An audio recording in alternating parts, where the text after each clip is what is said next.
Daily morning எழும்புனதுமே எனக்கு நிறைய stitch பண்ணலாம் அப்படின்னு தான் நினைப்பேன். பட் இந்த டீ குடிக்க போகிற இடத்துல ஏதாவது யோசிச்சுட்டு பார்த்துட்டு இருப்பேன். நீங்களும் அந்த கேட்டகரியானு தெரியல.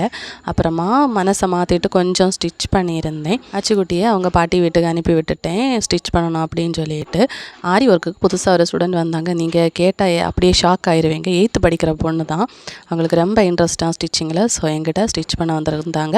என்னோட வீடியோஸும் பார்க்குறாங்க, வேறு வீடியோஸும் பார்க்குறேன் அப்படின்னு சொல்லியிருந்தாங்க. ஆரி ஒர்க்குக்கு பேசிக் செயின் ஸ்டிச் மாதிரி ஸ்டிச்சிங் நீங்கள் ப்ளவுஸ் கட் பண்ணி ஸ்டிச் பண்ண தெரிஞ்சாலே எல்லாமே படித்தது மாதிரி எல்லாம் ஒரு வழியாக போயிட்டுருக்க. நான் என் ஹஸ்பண்ட் கூட அக்கோரியம் போயிருந்தேன். எதுக்குன்னு பார்த்தீங்கன்னா அச்சுக்குட்டிக்கு இன்றைக்கி விபிஎஸ்சில் லேலம். ஸோ லேலத்துக்காக வீட்டில் எந்த ஒரு பொருட்களுமே கிடையாது. ஸோ ஃபிஷ் வாங்கி வச்சுருந்தோம்.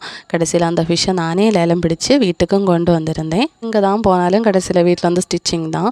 ஆரி ஒர்க் போட்ட கையோட இதையும் கூட படிங்க அப்படின்னு சொல்லிட்டு நார்மல் நீட்டில் ஒர்க் பண்ணுறதுக்கும் சொல்லி கொடுத்துருந்தேன். அவங்களும் அசால்ட்டாக ஸ்டிச் பண்ணாங்க. ஈவினிங் திரும்பவும் சர்ச்சுக்கு போயிருந்தேன். பேரண்ட்ஸ் டே அப்படின்னு சொல்லிட்டு கிட்டி அழுது கூட்டிகிட்டு போயிருந்தாங்க. வீடியோ இஷ்டப்பட்டால் லைக் செய்ய மறக்கிறது. லாஸ்ட் பாட்டு இருக்குது பாருங்கள். பாட்டு இஷ்டப்பட்டால் லைக் செய்யுங்க. தேங்க்யூ.